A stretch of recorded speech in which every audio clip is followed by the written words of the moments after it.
The time is 1 o'clock in the morning. The place is the Wrightsville Town Art Gallery. A window opens and a man comes in. His name is Harry Black, and he is a thief. It is dark in the art gallery, but Harry has a light.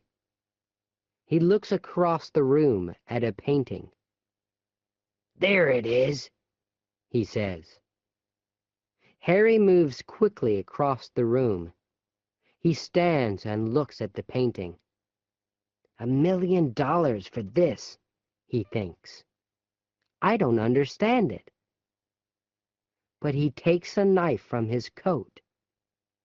Then he takes the painting very, very slowly from its frame.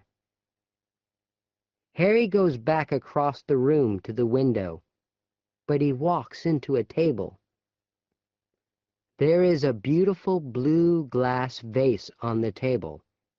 It falls on the floor and breaks into 100 pieces. Harry smiles. Is that $1 million vase? He thinks. It isn't now. He runs across the pieces of glass to the window. Harry has a room in Mrs. Allen's rooming house. He goes quietly up to his room and closes the door. Mrs. Allen and her daughter, Janie, are sleeping. They don't hear him. In his room, Harry takes the painting from his bag. He puts it in a newspaper. Then he puts the newspaper under his bed. In the morning, Janie Allen is in the kitchen. She's putting old bottles into a box. Recycling is important, Janie thinks. On the TV, a reporter is at the Wrightsville Art Gallery. He is talking about the painting. It's $1 million painting, he is saying. Here's a photo of it. Now the reporter is talking about the blue glass vase. It's in 100 pieces now, he says. Janie looks at the photo of the vase. Then she asks her mother, "Do you have any old bottles?" "No," Mrs. Allen says. "That's all, Janie. But the newspaper recycling truck is coming today." "Of course," Janie says. "It's Friday." Harry isn't in his room. He is talking on his telephone to a man in Seattle. The man wants the painting, but Harry isn't happy. $5,000? Harry says. No, it's $1 million painting. What? No, I want 50,000, not 5. What? The painting? Yes, I have it. And it's okay. Janie is looking for old newspapers. Early on Friday mornings, she takes them from every room in the house. Then, later, the newspaper recycling truck arrives. Janie opens Harry's door and looks into his room. She always takes his old newspapers or bottles for recycling. Ah, she thinks, there's a newspaper under Harry's bed. Janie puts the old newspapers into a black recycling box. She runs from the house and sees the truck. "Wait," she says, and she quickly gives the box to one of the men. Harry is coming back to the house. He sees the recycling truck and he sees Janie. "It's Friday," he says. "The newspaper. Oh, no! Harry chases after the truck. Wait! Wait! He says. Janie watches him. What is he doing? She thinks. Harry jumps into the back of the truck. I want my newspaper, he says. Where's my newspaper? But there are thousands of newspapers in the truck. Janie walks quickly from the house to the truck. Why is your newspaper important, Harry? She asks. It's 2 days old. But Harry doesn't hear her. He is thinking, my $1,000,000 painting, where is it? The men from the recycling truck are watching Harry too. But now Janie is looking at Harry's shoe. There's some blue glass in Harry's shoe, Janie thinks. Where? Oh! Suddenly, she remembers the photo of the blue glass vase on the TV. She looks again at the piece of glass in Harry's shoe. Is it from the vase in the art gallery? She thinks. Is Harry Black the thief? The men from the recycling truck are angry. We're going now, they are saying. We're late. But I want my newspaper, Harry says. In the house, Janie is talking to the police on the telephone. Maybe I'm wrong, she is saying, but there's blue glass in his shoe. What? Yes, he's looking for the newspaper now. 2 policemen arrive quickly. Let's look at your shoe, they say to Harry. Harry doesn't understand. What's wrong? He asks. One of the policemen takes the glass from Harry's shoe. This is a very expensive piece of glass, he says, from a very expensive vase. Remember? Suddenly, Harry understands. Oh, no, he says. Police cars and policemen arrive. The men look in the truck for the $1,000,000 painting. Later, they find the right newspaper, and they find the painting. Good work, Janie, one of the policemen says. And there's a reward. Maybe I can buy a painting with a reward, Janie says. I like pictures.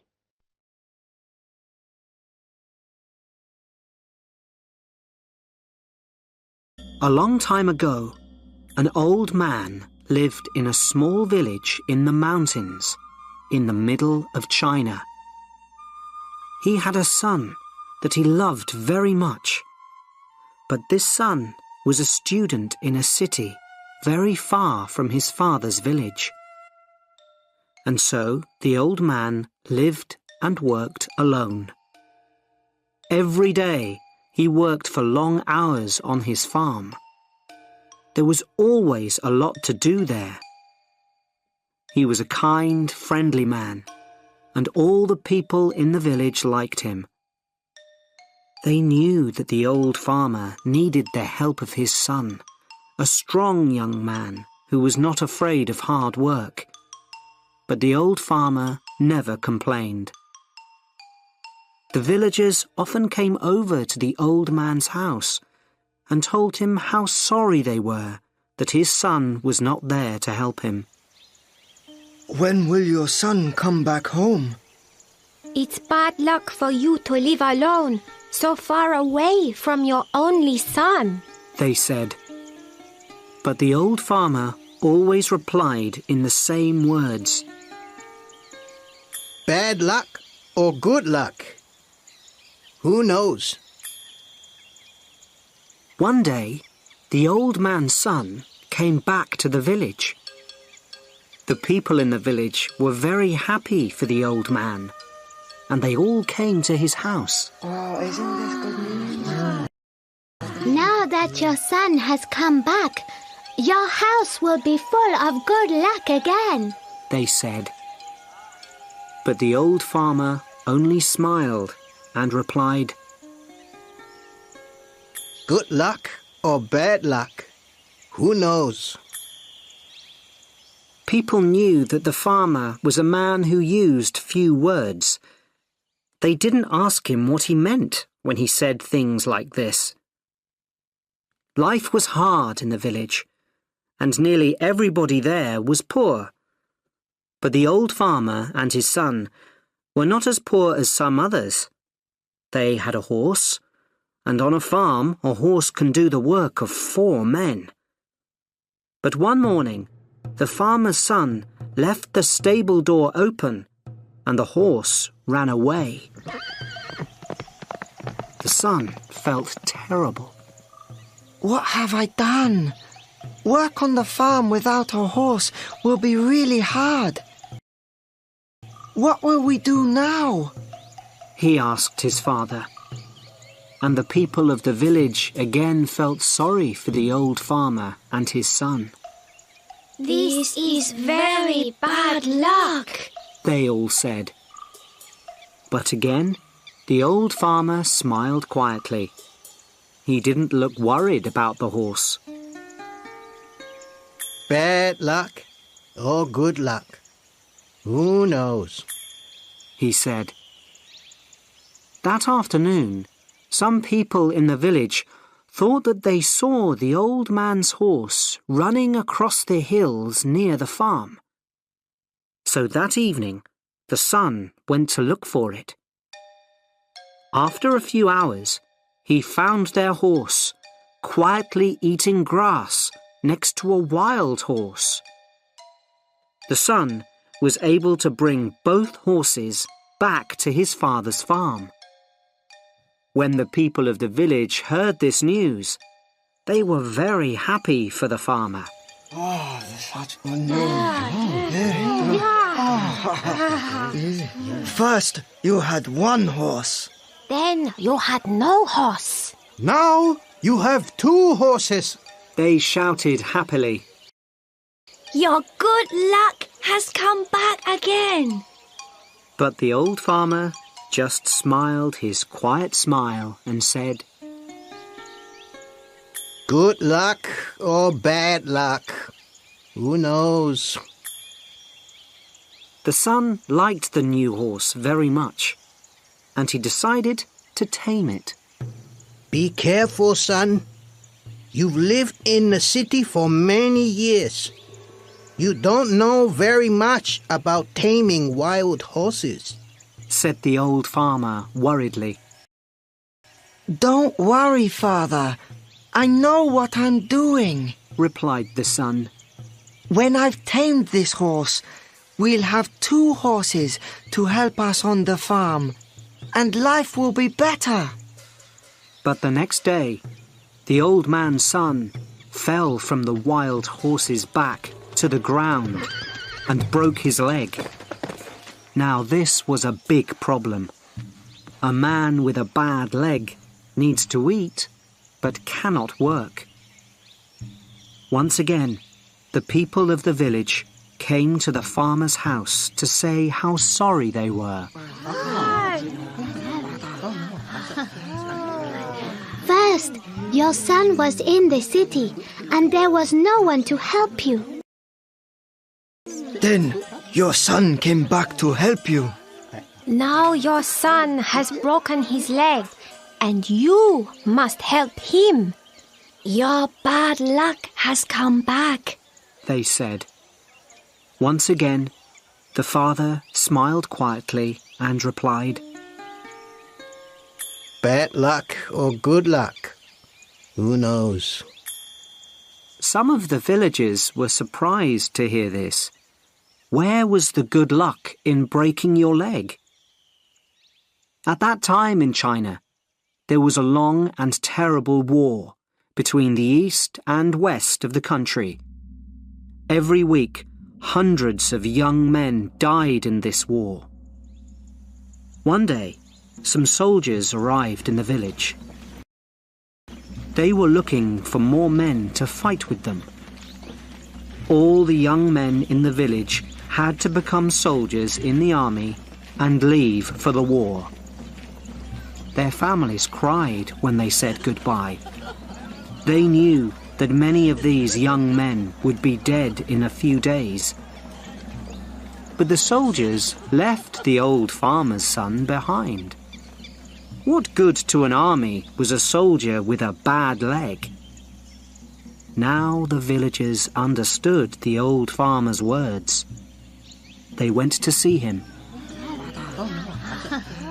Your son didn't have to go with the soldiers because he broke his leg. It's true that your bad luck changed into good luck, they said, happy that they understood the old farmer's wise words. The old farmer smiled kindly at them. Good luck or bad luck, who knows? He answered.